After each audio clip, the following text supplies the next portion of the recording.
Artificial intelligence, इसके बारे में तो आप सभी ने सुना ही होगा। आजकल तो सभी अपने मोबाइल फ़ोन, स्मार्टफोन्स में गूगल असिस्टेंस, गूगल मैप जैसे सॉफ्टवेयर इस्तेमाल कर ही रहे हैं। तो इस पूरे ब्रह्मांड में मनुष्य ही एक ऐसा जीव है जो अपने दिमाग का कुशलतापूर्वक इस्तेमाल कर सकता है। और आज मनुष्य अपनी बुद्धि और कुशलता से कहाँ पहुंच गया है। अपने बुद्धि के बल पर इंसानों ने स्मार्टफोन, इंटरनेट और कितने ही गैजेट्स का आविष्कार किए हैं, जिसकी वजह से हम इंसानों को एक नई दिशा मिली है।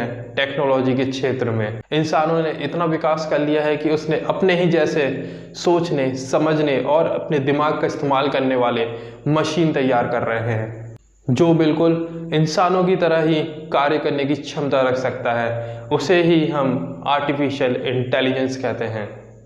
इसके बारे में लोगों को थोड़ा बहुत ही कुछ पता है, तो आज हमने एआई के बारे में अर्थात आर्टिफिशियल इंटेलिजेंस के बारे में कुछ जानकारी लेकर आए हैं।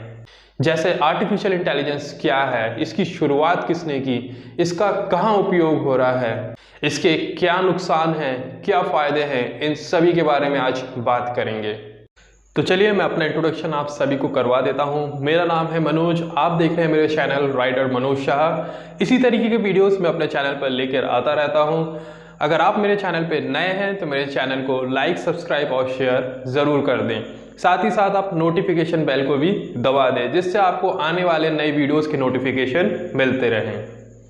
तो चलिए सबसे पहले हम ये जानेंगे आर्टिफिशियल इंटेलिजेंस क्या होता है। आर्टिफिशियल इंटेलिजेंस को हिंदी में कृत्रिम बुद्धिमत्ता कहा जाता है। कृत्रिम का मतलब होता है व्यक्ति द्वारा बनाया हुआ, और बुद्धिमत्ता का अर्थ होता है इंटेलिजेंस, सोचने समझने की क्षमता रखने वाला। आर्टिफिशियल इंटेलिजेंस कंप्यूटर साइंस की एक ऐसी शाखा है जो एक ऐसी मशीन विकसित कर रही है जो इंसानों की तरह ही सोच सके और कार्य कर सके। जब हम किसी कंप्यूटर को या मशीन को इस तरह तैयार करते हैं जिससे कि वो मनुष्य की तरह ही सोच सके या कार्य कर सके, तो उसे ही हम आर्टिफिशियल इंटेलिजेंस कहते हैं। ये जो इंटेलिजेंस की ताकत है वो मनुष्य के अंदर अपने आप ही बढ़ती जाती है, कुछ देख के, कुछ छू के और कुछ महसूस करके, कि हम सोच सकते हैं कि किस चीज़ के साथ हमें किस तरह का व्यवहार करना चाहिए। ठीक उसी तरह कंप्यूटर के अंदर भी एक ऐसा इंटेलिजेंस डेवलप किया जा रहा है जिसके ज़रिए कंप्यूटर सिस्टम और रोबोटिक साइंस को तैयार किया जा रहा है, जो उन्हीं आधारों पर चलता है जिस आधार पर मनुष्य का मस्तिष्क चलता है। कंप्यूटर साइंस के कुछ साइंटिस्टों का ये कहना है कि वो एक ऐसा मशीन डेवलप कर रहे हैं जिसमें आर्टिफिशियल इंटेलिजेंस का यूज़ हो रहा है, जो इंसानों की तरह ही सोच सके, उसी की तरह कार्य कर सके। कंप्यूटर साइंस में आर्टिफिशियल इंटेलिजेंस को मशीन लर्निंग के नाम से भी जाना जाता है। मशीन लर्निंग आर्टिफिशियल इंटेलिजेंस का एक हिस्सा है, सिस्टम को अपने अनुभव से और अपने आप ही इम्प्रूव करने की क्षमता रख सकता है। और आज के समय में आर्टिफिशियल इंटेलिजेंस और मशीन लर्निंग के लिए सबसे ज़्यादा पाइथन प्रोग्रामिंग का उपयोग किया जा रहा है। तो चलिए पॉइंट नंबर 2 पे आते हैं।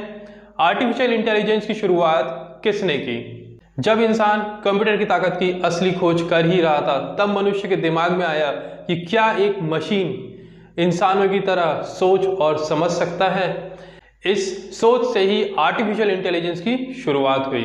1955 में जॉन मैकस्टी ने आर्टिफिशियल इंटेलिजेंस शब्द का प्रयोग सबसे पहले किया था। वो एक अमेरिकन कंप्यूटर साइंटिस्ट थे जिसने 1956 में सबसे पहले कॉन्फ्रेंस में बताया था। उन्हें फादर ऑफ आर्टिफिशियल इंटेलिजेंस भी कहा जाता है। आर्टिफिशियल इंटेलिजेंस कोई नया विषय नहीं है, सदियों से ही इस पर चर्चा होती आ रही है।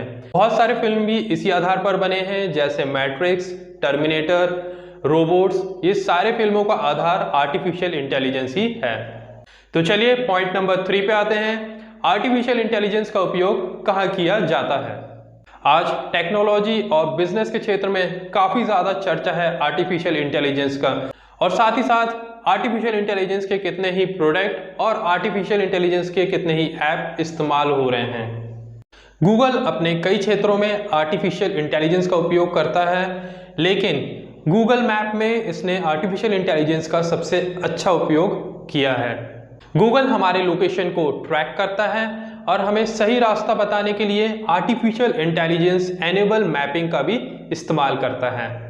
आपने एप्पल फ़ोन तो देखा ही होगा, इस पे सबसे लोकप्रिय पर्सनल असिस्टेंट सिरी के बारे में सुना ही होगा। सिरी आर्टिफिशियल इंटेलिजेंस का सबसे अच्छा उदाहरण है। इस पे आप वो सारी चीज़ें करवा सकते हैं जो आप इंटरनेट पे टाइप करके करते थे, जैसे मैसेज सेंड करना, किसी चीज़ का नेट से इंफॉर्मेशन फाइंड आउट करना, एप्लीकेशन ओपन करना, अलार्म लगाना, टाइमर लगाना, जैसे सभी काम आप बिना हाथ लगाए ही सिरी को हे सिरी करके करवा सकते हैं। सिरी आपके भाषा को समझने के लिए मशीन लर्निंग टेक्नोलॉजी का उपयोग करता है। ये टेक्नोलॉजी सिर्फ आईफोन और आईपॉड में ही उपलब्ध है। इसी तरह एलेक्सा और एंड्रॉयड का गूगल पर्सनल असिस्टेंट भी काम करता है। थर्ड पॉइंट है, सबसे लोकप्रिय ई कॉमर्स वेबसाइट ने भी अपने कुछ प्रोडक्ट्स को लॉन्च किया है, जैसे एलेक्सा एंड इको, जो आपके सवालों का जवाब दे सकता है आपकी आवाज़ को सुन के।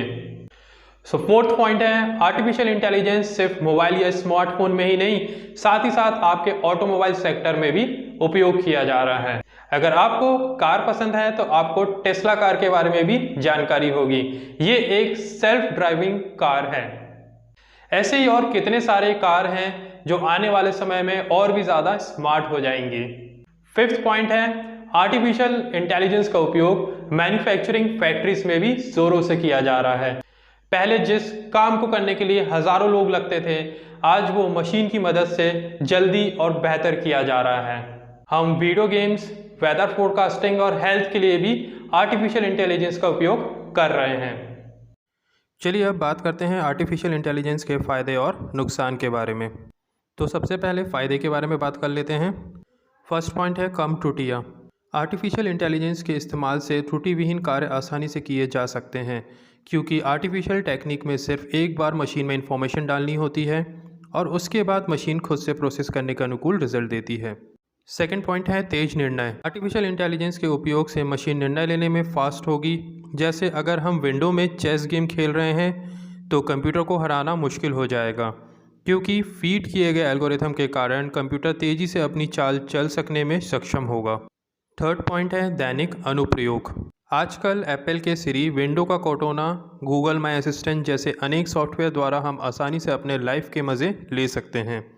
यह सॉफ्टवेयर आपको कार्यों की समय पर याद दिलाते हैं।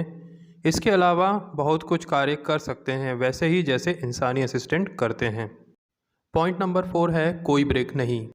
मशीनें बिना रुके 24 घंटे और 7 दिन कार्य करने में सक्षम होंगी, जबकि इंसान को ब्रेक लेने की ज़रूरत होती है ताकि वह ताजगी का अनुभव कर सकें। फिफ्थ पॉइंट है चिकित्सा में। मेडिकल के क्षेत्र में आर्टिफिशियल इंटेलिजेंस के फ़ायदे अनेक हैं। यह डॉक्टरों को कम समय में किसी भी प्रकार की जानकारी दे सकते हैं एवं हॉस्पिटल के अनेक कार्य इनसे कराया जा सकता है। हाल ही में कैंसर के उपचार के लिए आर्टिफिशियल इंटेलिजेंस आधारित मॉडल बनाया गया है। चलिए अब आखिरी में बात कर लेते हैं आर्टिफिशियल इंटेलिजेंस के नुकसान के बारे में। इसका फर्स्ट पॉइंट है नौकरी में नुकसान। आर्टिफिशियल इंटेलिजेंस के चलते अनेक जॉब पर भी खतरा होना संभव है। रोबोट ने पहले ही असेंबली लाइन की नौकरियां छीन ली है और अब यह आगे भी अन्य क्षेत्रों में आ सकता है, जैसे ड्राइवलेस कार, मतलब ड्राइवर की नौकरी खत्म। सेकंड पॉइंट है मनुष्यों पर जोखिम। आर्टिफिशियल इंटेलिजेंस से निर्मित मशीनें या रोबोट्स जब सोचने की शक्ति और खुद से तेज निर्णय लेने की क्षमता विकसित कर लेगी तो वह इंसानों पर भी हमला कर सकती है। उनका इंसानी दिमाग पर से निर्भरता खत्म हो जाएगा और शायद मनुष्य दुनिया अपना अस्तित्व खो दे। थर्ड पॉइंट है इन मशीनों के द्वारा खतरनाक हथियारों का निर्माण करना संभव है जो पृथ्वी को नुकसान पहुंचा सकते हैं। फोर्थ पॉइंट है इंसान आलसी हो जाएंगे और उनकी निर्भरता मशीनों पर होगी। फिफ्थ और लास्ट पॉइंट है इन मशीनों के रखरखाव बहुत खर्चीले होते हैं जो आम आदमी के लिए उपयोग मुश्किल है। तो कैसा लगा आपको ये वीडियो? आज की वीडियो में बस इतना ही। अगर आपको मेरा वीडियो पसंद आता है तो मेरे चैनल को लाइक और सब्सक्राइब ज़रूर कर दें। Thank you.